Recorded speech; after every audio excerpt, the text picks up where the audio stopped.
The butcher of apartment 9C. The snow came early that year. A heavy, deliberate kind of snowfall that muffled the city in silence. Lyndale Towers, a once modern high-rise turned forgotten relic, stood against the wind like a relic of some other time.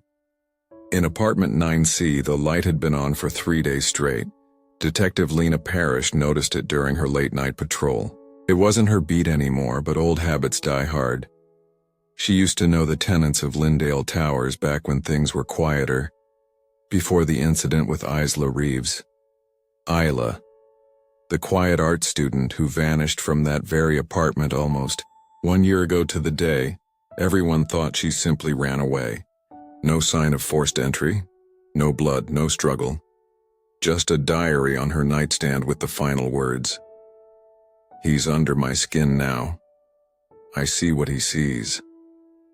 Lena had never been satisfied with that explanation. The building superintendent, Mr. Havel, claimed the light in 9C must be a glitch, maybe a motion sensor triggered by a draft. But Lena knew better. That apartment had been sealed by the department. Only she had a key. And that night, she felt something staring from that window. Detective Lena Parrish wasn't the type to scare easily. She'd served 16 years on the force, 10 of them in homicide. She'd seen what people could do to each other. But there was something about apartment 9C that stayed with her. A scent she couldn't forget. A pressure in the air, like the room itself breathed in shallow, deliberate inhales. Isla Reeves had been an ordinary case, at least at first. 22 years old.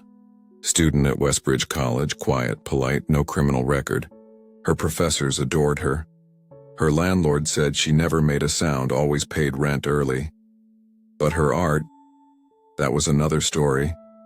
Charcoal sketches of faceless men, oil paintings of dark hallways, pieces etched with scrawling symbols in languages no one could identify. She told classmates they came to her in dreams, that she just copied what she saw. When she vanished, there were no signs of foul play, just that diary, and one disturbing voicemail left for Lena the night she disappeared. Detective Parrish, I think I made a mistake letting him in. Not a man. Something older. Smells like burnt wires and roses. If I disappear, it means he liked me too much. I'm sorry. Lena had listened to that message hundreds of times. Over the next year, Lyndale Towers became a ghost. Half the tenants moved out. The ones who stayed said nothing, but one older woman, Mrs. Bellamy, told Lena she heard whispers through her vents late at night. Whispers that sounded like Isla and someone else. Caleb Morrow had once lived in 9C before Isla, a quiet man, a butcher by trade, fired from 3 jobs, unconfirmed reports of animal cruelty, and then a sudden disappearance in 2017. That apartment had always attracted the strange. Tonight, the light was on, and Lena couldn't look away. Lena used her old key. The lock clicked too easily. The door opened without resistance. Apartment 9C smelled of antiseptic and iron. Not blood, but close. The lights inside were dim. A single bulb swung slowly above the kitchen, as if disturbed by someone brushing past it moments ago. Nothing looked touched, yet everything felt lived in. On the coffee table, a leather-bound notebook. Not Isla's. This one was older. Stamped with the initials C.M. Caleb Morrow. Lena opened it. Pages and pages of cramped writing, sketched diagrams of anatomy. Some human, some not. Notes in the margins like, "It only speaks in silence," and "She paints what I saw. I only ever carved what it showed me." Then came a passage underlined in red. "The skin isn't a boundary. It's a door. You must learn to wear another." Suddenly the bulb above her flickered, then blew with a soft pop darkness. Lena turned on her flashlight. The beam caught the glint of something in the hallway, something small and silver. She moved toward it, a scalpel, and beneath it a trail of footprints, bare, small, leading toward the bathroom. She followed. The bathroom mirror was smeared. Words, written in steam though the air was cold. "Don't look at your face. It's not yours anymore." Her reflection didn't move when she did. She blinked. So did the reflection. But a second too late. The reflection smiled. Lena backed away. She heard movement in the bedroom. Steady breathing. She raised her weapon and entered. Empty, except for dozens of paintings stacked against the wall. Every one of them was a portrait of Isla, mouth open, screaming silently. Behind those, a final painting. Lena. Her mouth open the same way. Her eyes blackened. And something behind her, whispering into her ear. She turned. No one there. But the whisper remained. Lena sat in the evidence room under the dim yellow light, flipping through the last journal found in apartment 9C. The leather binding felt warm, too warm. Her fingers trembled slightly as she turned the fragile pages. Unlike the previous notebooks filled with jumbled writing, this one was disturbingly lucid. It wasn't Caleb's voice this time. It was hers. Isla. The entries began softly, like diary, fragments. "Today he asked me what I hear in the silence. I lied. I told him nothing, but the silence is louder than sound. It has shape and weight, and it watches. The knife was never meant for cutting flesh. It's a key, a conductor.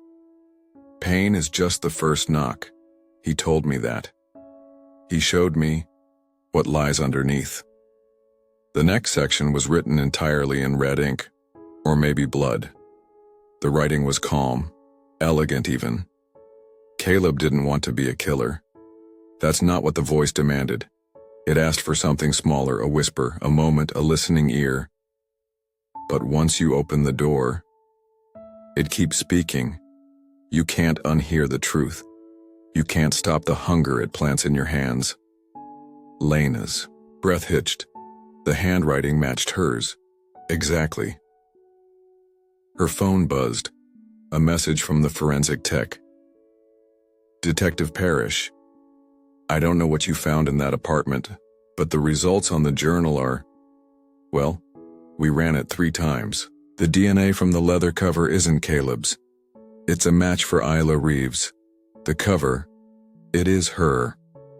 Pause. "And we found partials on the blade. Yours." Lena stared at the notebook. The last page wasn't blank anymore.